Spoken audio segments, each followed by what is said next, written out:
Hey guys, it's Max Convexity. Hope everyone's having a good day. Let's look at these Defiance funds real quick, see how we're doing here at lunchtime. Get a little noon update. We don't need that. Here we go. Let's make sure that I'm sharing the right screen. Yep, I am. Okay, great. All right, so look at this. The NASDAQ opened super crazy high today, way above the profit box, above yesterday's profit box a little bit. Anyway, then came crashing back all the way back through yesterday's profit box, just like it did at the close of the day. It was like deja vu. Well, and then it went all the way out of the profit box, out of today's profit box. Anyway, but then we turned it around and we're rallied and we're about halfway back in it. So that is good news. So let's look and see what that equals money wise. All right, so money wise, these guys sold the contracts at the 18,270 level. All right, 18,270, and the current price is 18,218. Okay, that's right. Yeah. Okay, because it's under the max profit, but it's not under the break even. Break even is 18,191, and we're trading at 18,218. Okay, I got max profit and break even messed up for a second. All right. Of course, max profit, just to review for people that forget, like myself, is just the strike price. Anytime you sell an option, the strike price of the sold option is the max profit, even if it's part of a spread, even if you sell a spread. All right. So these guys are going for 1.2 million right now. They're realizing 421,000. So that's still good, though. That take them to 7 cents a share positive on the month. Dividend estimate 76 cents. I mean, there's nothing wrong with that. That's still good. All right, let's look at the other two, then we'll go back to the charts. So IWMY, they're trying to make 672,000, and they're actually realizing it. Their options are still out of the money. So they sold these puts, the 2075s, right? When you buy a put, it's bearish, right? So the person that bought this wants the price to be under 2075. So we want the price to be over 2075. Well, luckily for us, the price is 2097. Okay, so that means it would cost nothing to buy it back at this point. Look at all this profit on the month, $1.08. Man, that's crazy. Look at all that. Like I say, please no one go out and buy this because I'm saying that it's going to be this high. That happened to me back in December. I don't know if anyone bought it, but another YouTuber, a big time YouTuber that has 15 or 20,000 followers, picked it up, watched my update. I was way off, and it was on this one. It was on IWMY. Oh my God, I was so off. And he gave me a shout out, which was nice. And I swear I wasn't doing it for the clicks, though. Anyway, I ended up being off by a lot. I think these are within a dime, let's say, but still that could be off quite a bit. So don't do anything based on that number. Um, anyway, let's see what else we got going on. Have we looked at Jeppy yet? Jeppy sold the 5215 SPX put. So since we're selling the put, we want the price to be over 5215. Sure enough, the price right here is 5221. So that means it would cost nothing to buy these back. If we had to, they would just expire out of the money. That's $373,000 winner. Take these guys to positive 25 cents on the month and a 55-cent dividend estimate. All right, so let's look at some charts here. Here's the IWMY achievement. Criminy, look at that. Would you take a look at that? Wow. I've been busy working on my interview today, the questions I'm going to ask Jay. And speaking of which, I'm going to have a 2 o'clock live stream on YouTube. Be there, get on YouTube and join us. Or if you're in any of the Discords with me, leave a message for me on Discord and leave me a question to ask Jay. And I'm going to tell you guys some of the questions I already have planned out because I'm going to be nervous probably, and it'll be good for me to do a live stream. It'll take my mind off it. But I'm going to tell you guys what I'm planning on asking him. you guys can make suggestions in the live stream. I think it'll be fun, and it'll get my mind off the interview. But then I actually interview him today at 3:30. And hopefully the show will probably be on maybe tonight or in the morning. I don't know when I'll put the show on. It's not going to be live streamed. I'm just going to record it with Jay in case I say anything foolish. Of course, that's probably going to happen. So anyway, sometimes I tend to stick my foot in my mouth, but hopefully I won't. All right. So yeah, Russell's just on fire. So that's IWMY. Here's JEPY. Look, JEPY looking very constructive. I mean, they also opened way above the profit box, and they're still above it. That's a good looking chart. Let's look at Bitcoin. Since we're on the lunch update. Look at Bitcoin. I always talk about my level. It's already come down at test to my level.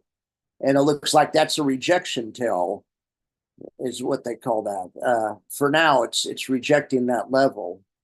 But man, anyway, below this level, who knows? Below this level, we go lower, right? It's just a level I'm looking at because it's been key other times. Right here, we rallied to that level that sold off. Right here, we rallied to the level. We grinded for a day or two, then sold off hard. But then there's other times we've gone to it and used it as support before it moves higher. So I think that 68, whatever it is, that 68 level's key. Like I always say, go watch Mike the Tactical Stock Scalper for the technical analysis type stuff. I'm not really into that. But I do like to look at charts. I like pattern analysis and stuff. All right, so here's Coinbase. So they're in a perfect shape for their profit box. Their calls are these right here, and they're right there at max profit.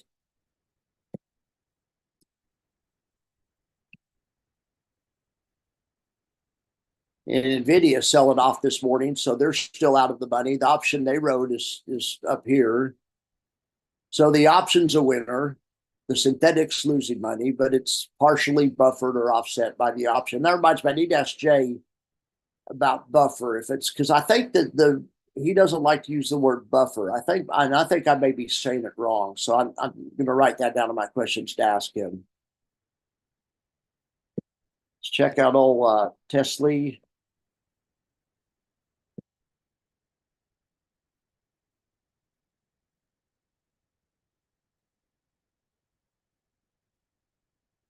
Wow, look at that.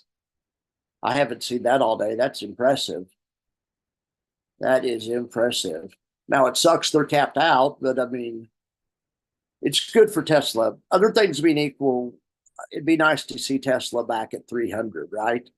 250. I mean, Tesla's back at 250 or 300, it would solve a lot of Tesla's problems. Of course, you don't want it to go back there in one day. We want it to kind of grind there. But in any event, Tesla should be higher. Tesla's just had a really rough time. I was looking at this chart the other day. This month, March, has just been rough on it. We rallied and got to like 208 right at the end of February a couple of times, rejected it off 204, 205, something like that. And then just sold off hard starting pretty much all of March. Of course, now we've bounced and recovered about half of the sell-off, but we shall see. And let's check old Misty out. Misty's a fun one to watch.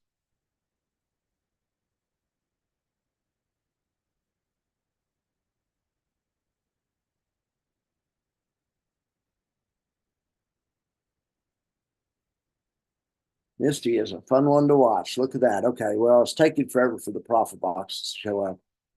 I don't think I'm going to get the charts out today when I'm talking with Jay because my charts are so slow. I'm just going to try to ask the questions without sticking my foot in my mouth.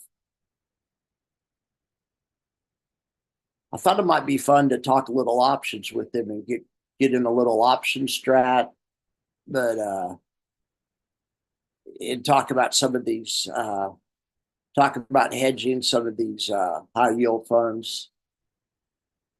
I don't know. I'm not a real big fan of the hedging idea. I think they hedge themselves to some extent. All right. I'm gonna let you guys go. I'll see you at 2 on YouTube, and we'll gosh darn it.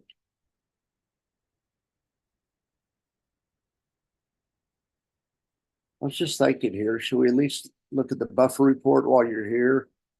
Okay, so this is the 1 week buffer. So this is from Friday to right now. Some of these numbers, it looks like some of these numbers aren't working.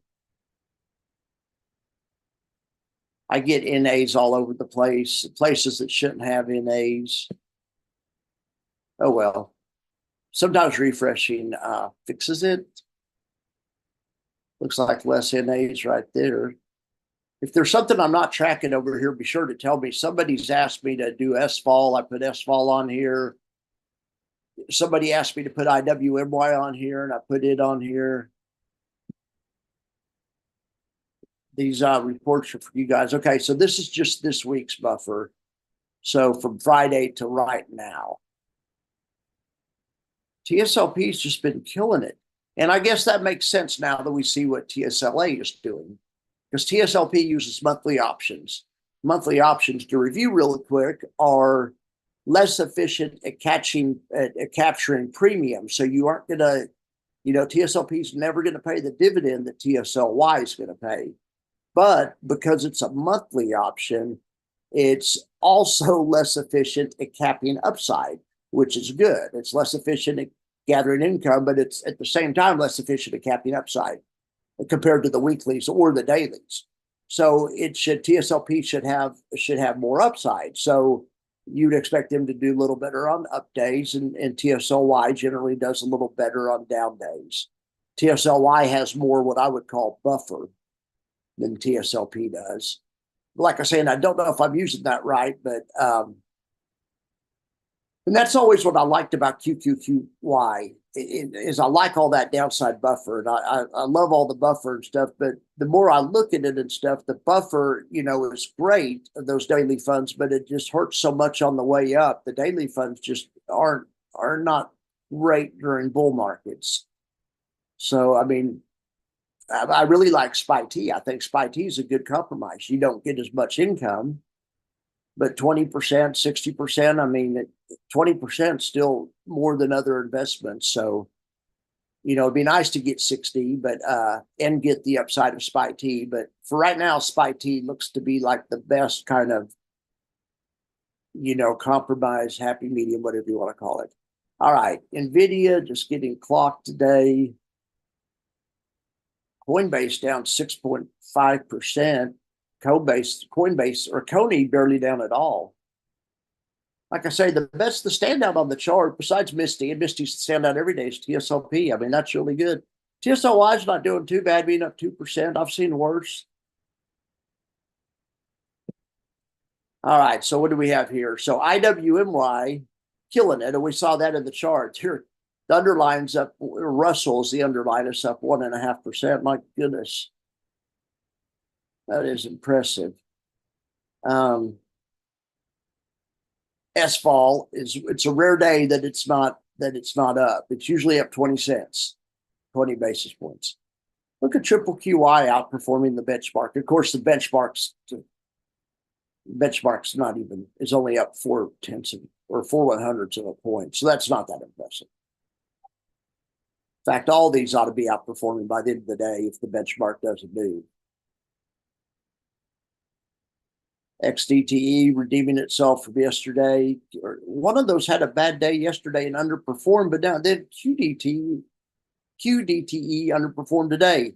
There's an influencer named Reaching Riches, and I've shown his spreadsheet before, but he's the QDTE and XDTE expert.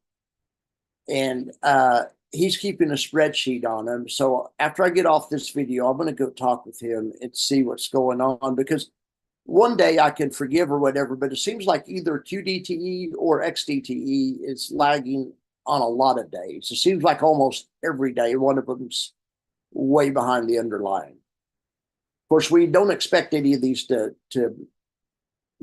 be up as much as the underlying on the upside, but at the same time, we don't want one that doesn't track, that isn't able to track the underline it all. We want one to track it somewhat closely. Look at ULTY having a nice day. Anyway, the rest of those really aren't that much. Let's look here. That's the 1 day single stock. 1 day S&P. Look at that JEPI having a nice day, a lot better day than JEPY, but they're both doing all right. iSpy's doing all right. We've already talked about QDTE. You know, we've already talked about IWMY's having a great day, but it's only going to be up. That's about as much as it can be up. Let's actually see what it can. Let's see what it should be up. See if the traders have it right.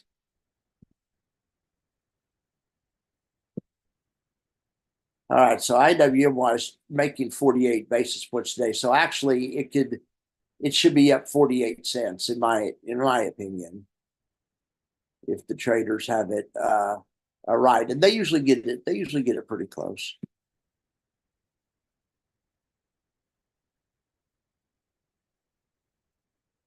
All right, back to the buffer report. Look at Bali. You don't hear much about Bali, but it's a good fund. It has pretty consistent performance. We can look at the 30-day really quick. Boy, this is misty. Golly, look at that. 30 days up 49%. Coney, 30 days up 22%. Tesla, 30 days down 11%. Got to take the good with the bad. TSLP actually down a little bit less.